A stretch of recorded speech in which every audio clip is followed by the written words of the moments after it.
ಆತ್ಮೀಯ ವೀಕ್ಷಕರೇ, ವಿದ್ಯಾರ್ಥಿಗಳೇ, ನಿಮ್ಮೆಲ್ಲರಿಗೂ ಶಿ ಅಂದರೆ ಶಿಕ್ಷಣವನ್ನ, ಕ್ಷ ಅಂದರೆ ಕ್ಷಮಾಗುಣದಿಂದ, ಕ ಅಂದರೆ ಕಲಿಸುವವರು. ಒಟ್ಟಾರೆಯಾಗಿ ಈ ಒಂದು ಶಿಕ್ಷಣವನ್ನ ಕ್ಷಮಾಗುಣದಿಂದ ಕಲಿಸುವ ಒಂದು ಶಿಕ್ಷಕರಿಗೆ ಶಿಕ್ಷಕರ ದಿನಾಚರಣೆಯ ಶುಭಾಶಯಗಳು. ಈ ದಿನದ ಒಂದು ಮುಖ್ಯವಾಗಿರತಕ್ಕಂತಹ ವಿಷಯ ಏನಪ್ಪಾ ಅಂತಂದ್ರೆ, ಆಧುನಿಕ ಸಮಾಜವನ್ನ ರೂಪಿಸುವಲ್ಲಿ ಶಿಕ್ಷಕರ ಒಂದು ಪಾತ್ರದ ಬಗ್ಗೆ ಇಂದು ನಾವು ಚರ್ಚೆ ಮಾಡೋಣ. ಶಿಕ್ಷಕರ ದಿನಾಚರಣೆ ಅಂದ್ರೆ ಡಾಕ್ಟರ್ ಸರ್ವಪಲ್ಲಿ ರಾಧಾಕೃಷ್ಣನ್ ರವರ ಜನ್ಮದಿನದ ಒಂದು ಅಂಗವಾಗಿ ಶಿಕ್ಷಕರ ದಿನಾಚರಣೆಯನ್ನ ಭಾರತದಲ್ಲಿ ಇಂದಿಗೂ ಸಹ ಆಚರಣೆ ಮಾಡಲಾಗುತ್ತದೆ. ಈ ಒಂದು ಶಿಕ್ಷಕರೇ ನಮ್ಮ ಶಕ್ತಿ ಅಂತಕ್ಕಂತಹ ಒಂದು ಅಂಶ ನಮ್ಗೆ ಪ್ರಾಚೀನ ಭಾರತದಿಂದಲೂ ಸಹ ಕಂಡು ಬಂದಿದೆ. ವೇದಗಳ ಕಾಲದಿಂದಲೂ ಸಹ ನಮ್ಗೆ ಶಿಕ್ಷಣ ಆಗಿರ್ತಕ್ಕಂಥದ್ದು ಕಂಡು ಬರುತ್ತೆ. ವೇದಗಳ ಕಾಲದಲ್ಲಿ ಗುರುಕುಲ ಪದ್ಧತಿಯ ಮುಖಾಂತರ ಶಿಕ್ಷಣವನ್ನ ನಾವು ನೋಡ್ತಾ ಇದ್ವಿ. ಮಗುವಿಗೆ ಸುಮಾರು 6 ವರ್ಷ ವಯಸ್ಸಾಗಿರ್ತಕ್ಕಂಥ ಸಂದರ್ಭದಲ್ಲಿ ಉಪನಯನದ ಮುಖಾಂತರ ತಂದೆ ತಾಯಿ ಏನ್ ಮಾಡ್ತಾ ಇದ್ರಪ್ಪ ಅಂತಂದ್ರೆ, ಗುರುಕುಲಗಳಲ್ಲಿ ಮಗುವಿಗೆ ವಿದ್ಯಾಭ್ಯಾಸವನ್ನು ನೀಡುವುದಕ್ಕೆ ಕಳಿಸ್ತಾ ಇದ್ರು. ತನ್ನ ಮಗು ಸಕಲ ವಿದ್ಯಾ ಪಾರಂಗತನಾಗುವವರೆಗೂ ಸಹ ಗುರುಕುಲಗಳಲ್ಲೇ, ಗುರುಗಳ ಒಂದು ಆಶ್ರಮಗಳಲ್ಲಿ ಬೆಳೆಯುತ್ತಿದ್ದ ಮತ್ತು ಗುರುಗಳಾಗಿರ್ತಕ್ಕಂಥವ್ರು ಆ ಮಕ್ಕಳಿಗೆ ಎಲ್ಲ ರೀತಿಯಲ್ಲೂ ಒಂದು ಶಿಸ್ತು ಮತ್ತು ಸಂಯಮದ ಹಾಗೂ ಪ್ರಾಮಾಣಿಕವಾಗಿರ್ತಕ್ಕಂತಹ ಒಂದು ಶಿಕ್ಷಣವನ್ನ ಅವರು ಕಲಿಸ್ತಾ ಇದ್ರು. ಆ ರೀತಿಯಲ್ಲಿ ನಮ್ಗೆ ಇಡೀ ಒಂದು ಪ್ರಾಚೀನ ಭಾರತ ಆಗಿರ್ತಕ್ಕಂಥದ್ದು ಇತಿಹಾಸವನ್ನ ನೋಡಿದರೆ ಪ್ರಾಚೀನ ಭಾರತದಲ್ಲಿ ಅನೇಕ ವಿಶ್ವವಿದ್ಯಾಲಯಗಳು ನಮಗೆ ಕಂಡು ಬರ್ತವೆ. ಉದಾಹರಣೆಗೆ ಅಜಂತ ಇರ್ಬೋದು, ತಕ್ಷಶಿಲೆ ಇರ್ಬೋದು, ಕಾಶಿ ಇರ್ಬೋದು, ನಳಂದ ಇರ್ಬೋದು. ಇಂತಹ ಮಹಾನ್ ವಿಶ್ವವಿದ್ಯಾಲಯಗಳು ಇದ್ದಂತಹ ಒಂದು ದೇಶ ನಮ್ಮ ಭಾರತ ದೇಶವಾಗಿದೆ. ಈ ಒಂದು ಪ್ರಾಚೀನ ವಿಶ್ವವಿದ್ಯಾಲಯಗಳಲ್ಲಿ ಸುಮಾರು 100 ವರ್ಷಗಳ ಹಿಂದೆಯೇ ಸಾವಿರಾರು ವಿದ್ಯಾರ್ಥಿಗಳಾಗಿರ್ತಕ್ಕಂಥವರು ಉತ್ತಮವಾಗಿರ್ತಕ್ಕಂಥ ಒಂದು ಶಿಕ್ಷಣವನ್ನು ಪಡೆದು ಶಿಸ್ತಿನಿಂದ ಅಲ್ಲಿ ವಿದ್ಯಾಭ್ಯಾಸವನ್ನು ಮಾಡಿ ಸಮಾಜದಲ್ಲಿ ಅನೇಕ ಸಾಧನೆಗಳನ್ನ ಮಾಡಿದ್ದಾರೆ.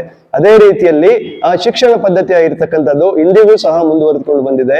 ಮತ್ತು ಶಿಕ್ಷಣವನ್ನ ರೂಪಿಸುವಲ್ಲಿ ಅಥವಾ ಶಿಕ್ಷಣವನ್ನ ವಿದ್ಯಾರ್ಥಿಗಳಿಗೆ ನೀಡುವಲ್ಲಿ ಶಿಕ್ಷಕರು ತಮ್ಮದೇ ಆಗಿರ್ತಕ್ಕಂಥ ಒಂದು ಕೆಲವು ಪಾತ್ರವನ್ನು ವಹಿಸ್ತಾರೆ.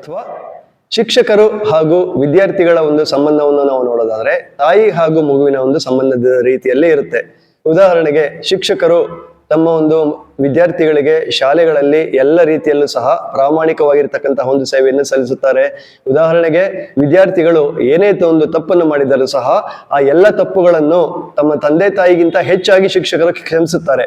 ಹರಕೊಲ್ಲಲ್ ಗುರು ಕಾಯುವನ್ ಅಂತಕ್ಕಂತಹ ಒಂದು ಮಾತನ್ನ ನಾವು ನೋಡ್ತೀವಿ. ಅಂದ್ರೆ ಶಿಕ್ಷಕರಾಗಿರ್ತಕ್ಕಂಥವ್ರು ಯಾವುದೇ ಕಾರಣಕ್ಕೂ ತಮ್ಮ ಒಂದು ವಿದ್ಯಾರ್ಥಿಗಳಿಗೆ ಯಾವುದೇ ಒಂದು ರೀತಿಯಲ್ಲಿ ಕೆಟ್ಟದಾಗೋದಕ್ಕೆ ಆಗ್ಲಿ ಅಥವಾ ತಮ್ಮ ವಿದ್ಯಾರ್ಥಿಗಳು ದಾರಿ ತಪ್ಪತಕ್ಕಂಥದನ್ನ ನೋಡಿ ಅಂತಹ ವಿದ್ಯಾರ್ಥಿಗಳನ್ನ ಸರಿದಾರಿಗೆ ತರುವಲ್ಲಿ ಶಿಕ್ಷಕರ ಪಾತ್ರ ತುಂಬಾನೇ ದೊಡ್ಡದಾಗಿರ್ತಕ್ಕಂಥದ್ದು.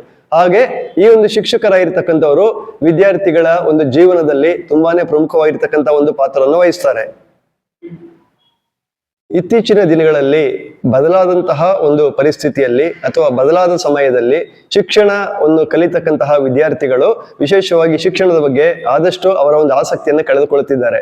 ಉದಾಹರಣೆಗೆ ಕೆಲವು ಸಾಮಾಜಿಕ ಮಾಧ್ಯಮಗಳು ವಿದ್ಯಾರ್ಥಿಗಳನ್ನ ತನ್ನತ್ತೆ ಸೆಳೆದುಕೊಳ್ಳುತ್ತಾ ಇರುವುದರಿಂದ ವಿದ್ಯಾರ್ಥಿಗಳಿಗೆ ಓದುವ ಹವ್ಯಾಸಗಳು ಮತ್ತು ಕಲಿಯುವ ಹವ್ಯಾಸಗಳು, ಅದರ ಜೊತೆಗೆ ಬರವಣಿಗೆಯ ಹವ್ಯಾಸ ತುಂಬಾನೇ ಆದಷ್ಟು ಕಡಿಮೆ ಆಗ್ತಾ ಇದೆ. ಆದ್ದರಿಂದಾಗಿ ಇಂತಹ ಒಂದು ಸಂದಿಗ್ಧ ಪರಿಸ್ಥಿತಿಯಲ್ಲೂ ಸಹ ಹಲವಾರು ಶಿಕ್ಷಕರು ತಮ್ಮ ವಿದ್ಯಾರ್ಥಿಗಳಿಗೆ ಒಳ್ಳೆಯ ಒಂದು ರೀತಿಯಲ್ಲಿ ಶಿಕ್ಷಣವನ್ನು ಕೊಡುವಂತಹ ಹರಸಾಹಸವನ್ನು ಪಡ್ತಾ ಇದ್ದಾರೆ.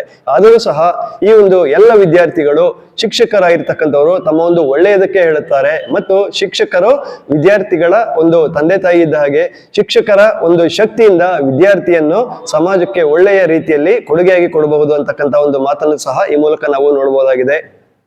ಭಾರತೀಯ ಇತಿಹಾಸವನ್ನು ನಾವು ನೋಡೋದಾದ್ರೆ ನಮ್ಮ ಮೊಟ್ಟ ಮೊದಲ ಸಾಮ್ರಾಜ್ಯ ಮೌರ್ಯ ಸಾಮ್ರಾಜ್ಯದಲ್ಲಿ ಶ್ರೇಷ್ಠ ವ್ಯಕ್ತಿ ಕೌಟಿಲ್ಯ ಅಂತಕ್ಕಂತಹ ಮಹಾನ್ ಗುರು ಚಂದ್ರಗುಪ್ತ ಮೌರ್ಯನಿಗೆ ಒಂದು ಎಲ್ಲ ರೀತಿಯ ಶಿಕ್ಷಣವನ್ನ ನೀಡಿ ಮತ್ತು ಸಾಮ್ರಾಜ್ಯವನ್ನು ಸ್ಥಾಪನೆ ಮಾಡೋದಕ್ಕೆ ಮಾರ್ಗದರ್ಶಕರಾಗಿದ್ದರು. ಅದೇ ರೀತಿಯಲ್ಲಿ ಇತ್ತೀಚಿನ ಒಂದು ದಿನಗಳಲ್ಲಿ ಸಮಾಜದ ಒಂದು ಬೆಳವಣಿಗೆಗೆ, ಸಮಾಜದಲ್ಲಿ ಆಗ್ತಕ್ಕಂತಹ ಎಲ್ಲ ರೀತಿಯ ಒಳ್ಳೆಯ ಒಂದು ಕಾರ್ಯಗಳಿಗೆ ಒಳ್ಳೆಯ ಒಂದು ಪ್ರಜೆಗಳನ್ನ ತಯಾರು ಮಾಡತಕ್ಕಂತಹ ಒಂದು ಜವಾಬ್ದಾರಿ ಶಿಕ್ಷಕರ ಮೇಲಿದೆ. ಆದ್ದರಿಂದ ಎಲ್ಲ ಒಂದು ಶಿಕ್ಷಕರಾಗಿರ್ತಕ್ಕಂಥವರು ಸಮಾಜಕ್ಕೆ ಉತ್ತಮ ಪ್ರಜೆಗಳನ್ನ ನೀಡುವಲ್ಲಿ ತಮ್ಮದೇ ಆಗಿರ್ತಕ್ಕಂತಹ ಉನ್ನತವಾದಂತಹ ಒಂದು ಕಾರ್ಯಗಳನ್ನು ನಿರ್ವಹಿಸುತ್ತಿದ್ದಾರೆ. ನೋಡಿ, ಯಾವುದೇ ಒಂದು ವಿಷಯದಲ್ಲಿ ಅಥವಾ ಯಾವುದೇ ಕ್ಷೇತ್ರದಲ್ಲಿ ಯಾವುದೇ ಒಬ್ಬ ವ್ಯಕ್ತಿಯಾಗಿರ್ತಕ್ಕಂಥವರು ಒಂದು ಅಧಿಕಾರದಲ್ಲಿ ಇದ್ದಾಗ ಮಾತ್ರ ಅವರಿಗೆ ಗೌರವವನ್ನು ಕೊಡ್ತಾರೆ. ಅಥವಾ ಅಧಿಕಾರವನ್ನು ಕಳೆದುಕೊಂಡ ಮೇಲೆ ಆ ವ್ಯಕ್ತಿಯಾಗಿರ್ತಕ್ಕಂಥವ್ರಿಗೆ ಯಾವುದೇ ರೀತಿಯ ಒಂದು ಗೌರವ ಕಡಿಮೆ ಆಗುತ್ತೆ. ಆದರೆ ಈ ಒಂದು ಶಿಕ್ಷಣ ಕ್ಷೇತ್ರದಲ್ಲಿ ಒಬ್ಬ ವಿದ್ಯಾರ್ಥಿ ಆಗಿರ್ತಕ್ಕಂಥವ್ರಿಗೆ ತನ್ನ ಶಿಕ್ಷಕರು ಒಂದು ಬಾರಿ ಪಾಠವನ್ನು ಮಾಡಿದ ಮೇಲೆ ಆ ವಿದ್ಯಾರ್ಥಿಯಾಗಿರ್ತಕ್ಕಂಥವ್ರು ಶಿಕ್ಷಕರನ್ನ ಕೊನೆವರೆಗೂ ನಮ್ಮ ಶಿಕ್ಷಕರು ಅಥವಾ ನಮ್ಮ ಟೀಚರ್ ಅಂತಕ್ಕಂತಹ ಒಂದು ಮಾತನ್ನ ಹೇಳ್ತಿರ್ತಾರೆ.